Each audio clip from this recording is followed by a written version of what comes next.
O assunto do momento, o preço dele. O arroz. Meio que tá toda a mídia falando nesse momento. E aí eu fui pesquisar aquilo que eu não sabia e eu perguntei para muitos amigos meus, eles também não sabiam. Sabe como funciona a tributação dos alimentos que chegam no seu prato?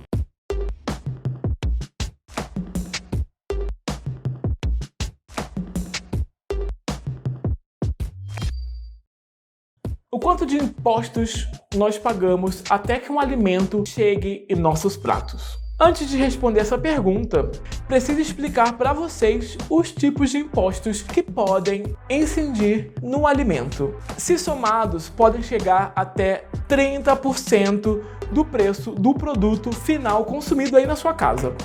Bem, eu sei que esse é um assunto complicado, mas eu queria que você continuasse comigo aqui nesse vídeo. Então, eu vou contar uma curiosidade sobre a possível primeira fake news política da história. Ou quase, eu tô só brincando. Mas vamos lá. Nós vivemos num momento complicado a respeito de fake news.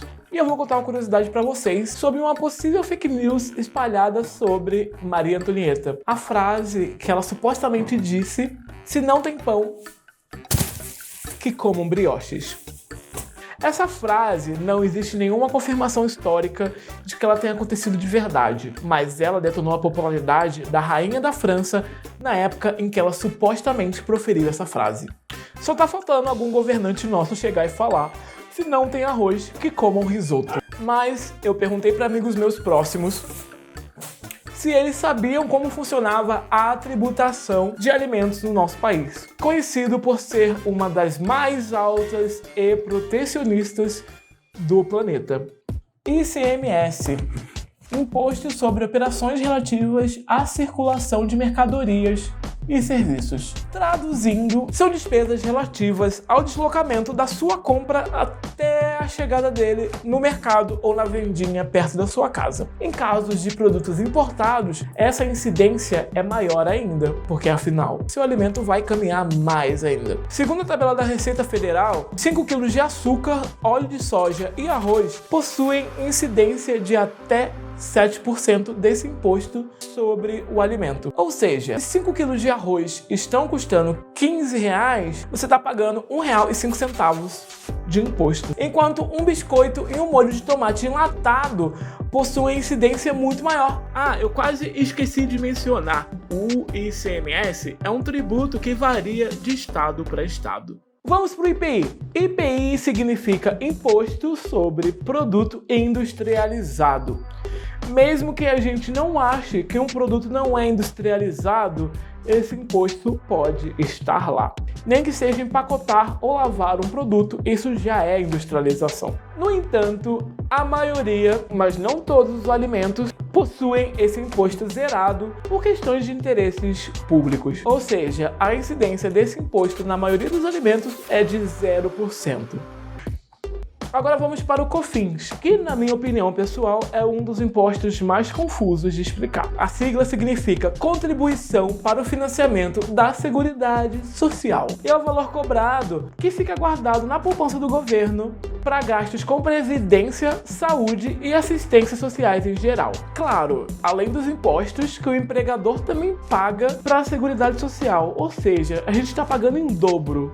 Eu nem sabia até fazer esse episódio que o COFINS incidia na nossa comida. E por último, o PIS, que significa Programa de Integração Social.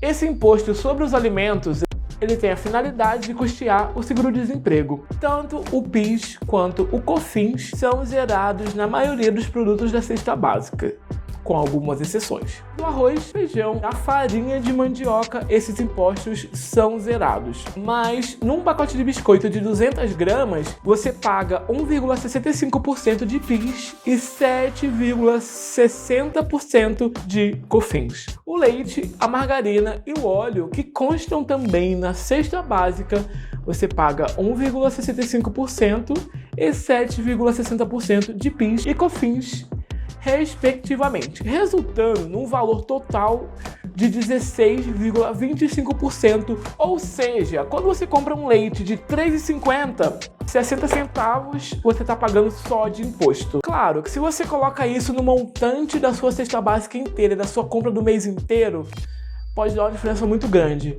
Porque, por exemplo, se você compra R$10 de pães, 70 centavos são de impostos. Se você compra uma margarina de R$6 o pote de 500 gramas, 42 centavos foram de impostos. Imagina isso no fim da sua conta do mês. Mas eles não são os piores itens da tabela. O molho de tomate enlatado e o biscoito podem chegar até a 27,25% se você compra um biscoito recheado de R$ 3,81 foram de impostos. Isso quer dizer quase um terço do preço do seu biscoito recheado aí foram de impostos. Mas, voltando para o protagonista desse vídeo, o arroz. Só em 2020 ele acumula uma média de aumento de 20%, chegando até perto de 30%, como no caso de Salvador. Segundo a tabela IPCA do IBGE, tiveram alimentos que subiram até mais do que o arroz. Só que eu acho que ele impacta muito mais na cesta básica, na casa do brasileiro médio. Como foi o caso do feijão preto. O feijão preto chegou a subir uma média de 28% do preço que era antes. Mas o feijão carioca ficou com uma média um pouco mais baixa, de 12%. Ainda assim, uma média muito mais alta do que a inflação desse período, que foi de 0,24% para agosto. Minha principal suspeita quando eu comecei a fazer esse vídeo era que os impostos poderiam ser uma forma de agir para diminuir o preço do arroz. Como é de se imaginar, existem muitos fatores ligados ao aumento do preço, como é o caso da alta do câmbio, encoraja a exportação dele. E também a alta da gasolina é um dos principais fatores para puxar a inflação para cima. E claro,